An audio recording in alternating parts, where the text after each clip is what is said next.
Пайгамбарыбыз саллаллаху алейхи вассаламга айтсын, ана молдубан айтсын дейт. Чоң айталайбыз. Ла илаха иллаллаху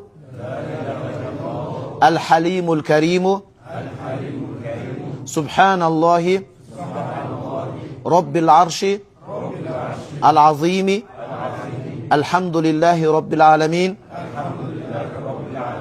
as'aluka mujibati rahmatik wa azaima maghfiratik wal ghanimata min kulli birrin was salamata min kulli ismin la tada' li zamban illa ghafartah wala hamman illa farrajtah.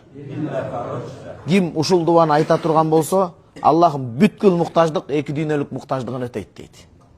Демек бул муктаждык намазы. Биз Куба мечитинде 2 рекет шүгүр, 2 рекет топ, 2 рекет кажат окудук, туурабы?